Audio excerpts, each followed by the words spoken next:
Hello guys, welcome back on English zone. And friends, आज का video हमारा है एडमंड स्पेंसर द ग्रेट फ्रेनिशा पोएट। उनकी पोएट्री को हम डिस्कस करेंगे and the title of that composition of Edmund Spenser we have here the shepherd's Calendar. Shepherd's Calendar से आप समझ चुके होंगे, ये बहुत ही फेमस पोएम है, एकोलॉग है जो कि एडमंड स्पेंसर ने कंपोज करी हुई है। शेफर्ड्स कैलेंडर का जो मतलब हुआ, एक शेफर्ड का जो कैलेंडर है, कैलेंडर मीन्स आप मंथ से रिलेट कर सकते हो इसको। आज की इस वीडियो में जो मैंने इंक्लूड करा हुआ है वो एनालिसिस ऑफ द पोएम है, theme, form and style of this poem shepherd's calendar. बहुत ही इंपॉर्टेंट पोएम है जिसमें इकोलॉग के थ्रू स्पेंसर ने एक पोएम को कंपोज करा हुआ है और उन्होंने 12 मंथ की जर्नी को बताया हुआ है। और बिना डिले किए हुए हम इस पोएम की तरफ चलते हैं। सबसे पहले जो हम बात करेंगे, एक ब्रीफ इंट्रोडक्शन मैं आपको यहाँ पे एक्सप्लेन करूंगी इस पोएम से रिलेटेड, शेफर्ड्स कैलेंडर से रिलेटेड। और जो लोग नए हो प्लीज सब्सक्राइब कर दीजिए चैनल को, और साथ ही साथ आप सभी लोग इस लिंक को, इस वीडियो के लिंक को अपने सोशल मीडिया प्लेटफॉर्म्स पे जरूर शेयर कर दीजिएगा। चलिए सबसे पहले बात करते हैं। The shepherd's calendar was Edmund Spenser's first major poetic work publish in the year 1579। देखिए फ्रेंड्स, क्या होता है कि आपको सबसे इंपॉर्टेंट, अगर किसी पोएम से रिलेटेड क्वेश्चन पूछा जाता है तो वो आपका जो पूछा जाएगा वो होगा किस ईयर में लिखा गया है या किस ईयर में पब्लिश हुआ है, what is the specific subject matter, और स्पेशली कुछ लाइंस, अगर कोई फेमस लाइंस होती है पोएम से रिलेटेड तो उसको भी पूछा जा सकता है। इसके साथ साथ किस फॉर्म एंड स्टाइल, कौन सा रिदमिक पैटर्न, स्टैंजा यूज करा हुआ है इस पोएम को लिखते वक्त, वो चीजें आपसे एग्जाम में पूछी जाती हैं। और who had compose this poem, ये भी आपका एक क्वेश्चन बनता है। तो जो भी इंपॉर्टेंट यहाँ पे पॉइंट्स मैं आपको एक्सप्लेन कर रही हूँ, आपसे ब्रीफ आउट कर रही हूँ, प्लीज उसको जरूर नोट डाउन कर लीजिएगा अपने नोट्स में। तो हम बात कर रहे थे शेफर्ड्स कैलेंडर के पब्लिकेशन ईयर की। 1579 was the year when this poem was published and you all know कि ये पोएम जो था वो कंपोज करा हुआ है एडमंड स्पेंसर, जिनकी बहुत इंपॉर्टेंट एक हम एपिक पोएम जानते हैं, that is the fairy queen. इससे रिलेटेड वीडियो आपको इस चैनल पे मिल जाएगा, वो भी आप चेकआउट कर सकते हो। एंड साथ ही साथ इस पोएम की अगर बात करें, the poem introduces Colin Clout, a folk character originated by John Secleton and depicts his life as a shepherd through the 12 months of the year। देखिए, एकोलॉग की बात हम कर रहे थे, यहाँ पे ये एक एकोलॉग पोएम है और साथ ही साथ शेफर्ड्स कैलेंडर की बात कर रहे हैं। तो यहाँ पे शेफर्ड की लाइफ को बताया गया है, उसकी जर्नी को इस पोएम में एक्सप्लेन करा हुआ है, ब्रीफ आउट करा हुआ है स्पेंसर ने, through the 12 months of the year. तो शेफर्ड्स कैलेंडर जो है वो 12 मंथ्स को एक्सप्लेन करता हुआ, डिपिक्ट करता हुआ पोएम है। The term sarcasm is first recorded in English in Spenser's poem। ये सब the term है sarcasm, जिसको हम बोलते हैं, जो एक उपहास से रिलेट करता हुआ पोएम है, वो स्पेंसर की पोएम में फर्स्ट टाइम रिकॉर्ड करा गया। मीन्स इसको हम सुनते हैं, इसको देखते हैं, वो फर्स्ट टाइम स्पेंसर की पोएम में मिलता है। चलिए आगे बात करते हैं इस पोएम से रिलेटेड।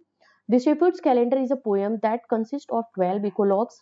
12 इकोलॉग्स क्या है वो भी बात में आपको बताऊंगी मैं अभी। इकोलॉग्स किसको बोलते हैं, इसका मीनिंग मैं आपको अभी जस्ट इसके बाद में एक्सप्लेन करूंगी। चलिए बात करते हैं इसकी। 12 कंसिस्ट ऑफ 12 इकोलॉग्स मीन्स 12 मंथ्स की बात, एक ईयर की बात हो रही है, एक शेफर्ड की, एक चरागाह जो चरवाहा है उसकी स्टोरी को किस तरीके से 12 मंथ्स के थ्रू दिखाया गया है इस स्टोरी में, वो 12 इकोलॉग्स में कंसिस्ट है इस पोएम के।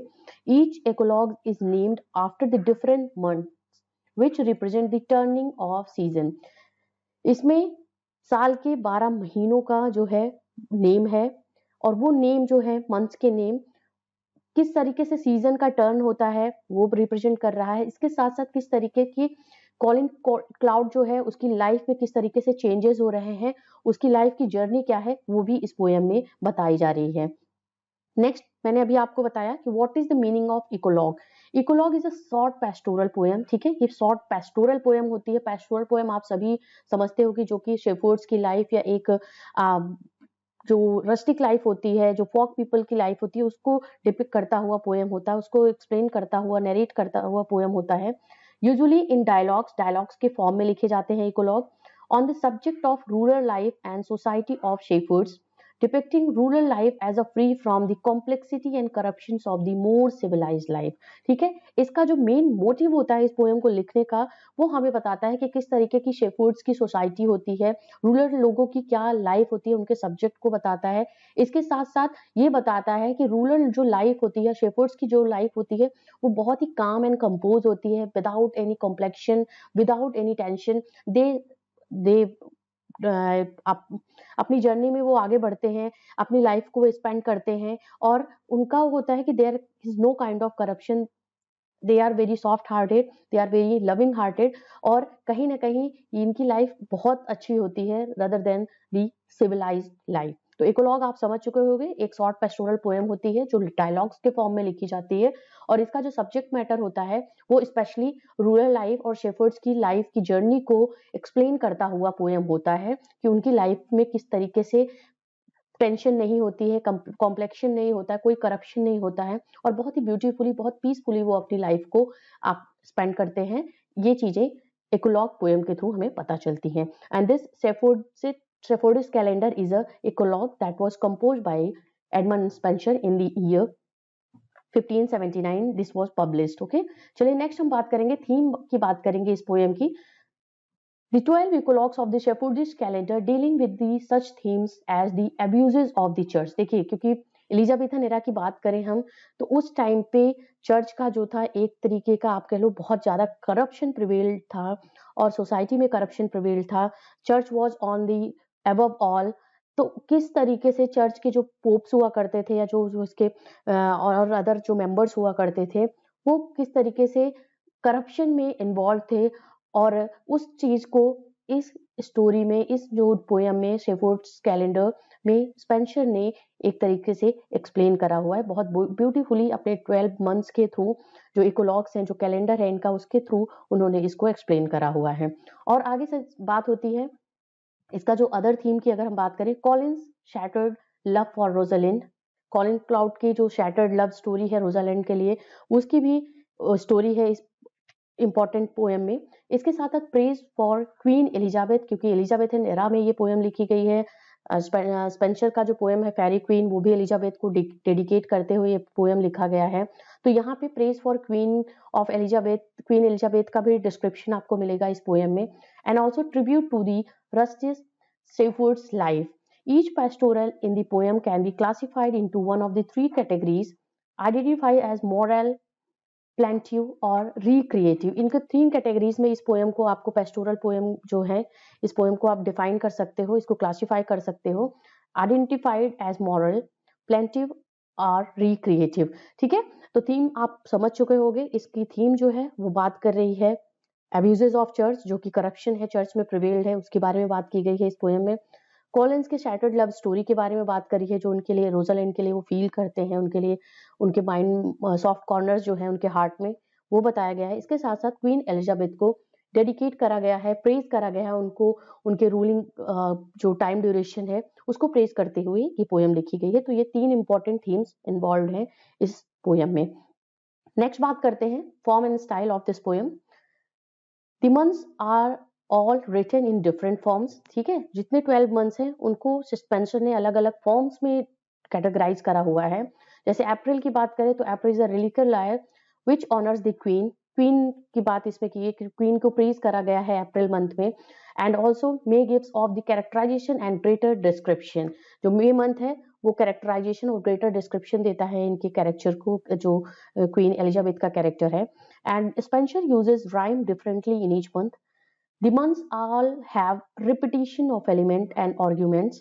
The style of the poem is also influenced by the writers such as Chaucer and Skelton। इनकी स्टाइल को, जो स्टाइल है इस पोएम की लिखने का जो एक वे है, वो जोफ्री चौसर, स्केल्टन, जॉन स्केल्टन की, जो क्योंकि जो कैरेक्टर है कॉलिन कॉल्ड का, वो जॉन स्केल्टन के पोएम से ही इंस्पायर्ड है, उससे ही ये लिया गया है। और इस स्टाइल को, इस पोएम की स्टाइल को चौसर और स्केल्टन दोनों के थ्रू कहीं ना कहीं इन्फ्लुएंस मिली है, और इससे इंस्पायर्ड होकर के स्पेंसर ने ये पोएम लिखी हुई है। नेक्स्ट चलिए बात कर लेते हैं ब्रीफ स्टोरी की। अगर इसकी ब्रीफ स्टोरी को बात करें, आगे हम अलग अलग मंथ्स को मैं आपको बताऊंगी कि क्या है, डिफरेंट मंथ की स्टोरीज को मैं थोड़ा डिटेल में डिस्कस करूंगी, बट यहाँ पे ब्रीफली हम डिस्कस कर लेते हैं स्टोरी को। They take the form of the dialogue, कि ये स्टोरी जो है वो डायलॉग के फॉर्म में लिखी गई है, जो इसका समरी अगर पोएम की बात करें।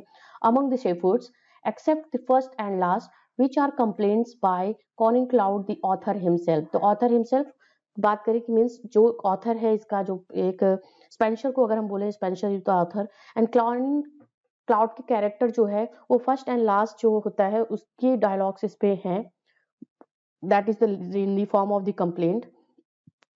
4 ऑफ देम, अब चलिए इसके चार जो 12 इसके मंथ्स हैं या 12 इकोलॉग्स हैं उसको मैं डिफाइन कर देती हूँ।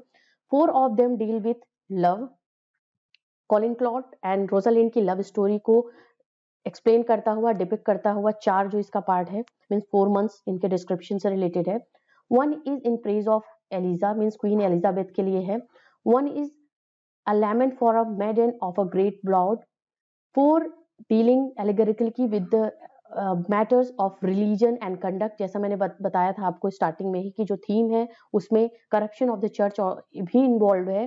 तो यहाँ पे जो 4 जो इसके 4 मंथ्स हैं या इकोलॉग्स हैं इस पोएम में, वो एलिगोरिकल की कहीं ना कहीं मैटर्स हैं, उसमें मैटर जो है वो रिलेट करते हैं religion and the conduct of the church. 1 describes a singing match and 1 laments the contempt in which poetry is held. तो ये आपके 12 मंथ्स हैं, 4 यहाँ पे बात हो गई। और साथ ही साथ 1 is related to the praise of Elizabeth, 1 is on the lament for the meaning of the great blood, and also 1 is related to the singing match and what laments and contempt in which poetry is held। तो ये 12 इकोलॉग्स को बताता हुआ story है जिसको कि Spencer ने लिखा है, इस पोएम को कंपोज करा हुआ है। अगर डेडिकेशन की बात करें तो आप एक इम्पॉर्टेंट बात यहाँ पे जरूर ध्यान दीजिएगा। This poem is dedicated to Philip Sidney, ठीक है, फिलिप सिडनी को ये पोएम जो है वो डेडिकेट करी गई है। तो ठीक है, this poem is dedicated to Philip Sidney, sir Philip Sidney को ये पोएम डेडिकेट करी है स्पेंसर ने। तो फ्रेंड्स यहाँ पे ओवरऑल आपको देखने को मिला होगा, इस पोएम की थीम को हमने डिस्कस किया, इसके फॉर्म्स एंड स्टाइल को डिस्कस किया जो कि चौसर एंड स्क्लैटन से लिया गया है। मेन जो कैरेक्टर है वो कॉलिन क्लाउड है इसका, जो यहाँ पे डायलॉग के फॉर्म में और अदर सेफोर्ड्स भी इसके साथ इंक्लूडेड हैं, जो इस पोएम को, इकोलॉग को एक डायलॉग के फॉर्म में प्रेजेंट कर रहे हैं, नरेट कर रहे हैं। And 12 eclogues is related to the 12 months of the year, जो कि डिफरेंट डिफरेंट मंथ के जो टर्निंग सीजन्स हैं उसको बताता है। And what happening is the life of the Shepherds that is also explained in this poem by Spenser। बहुत important poem है, 1579 में ये पब्लिश करी गई है इकोलॉग के फॉर्म में, मैंने आपको ऑलरेडी बता दिया है ये पोएम है।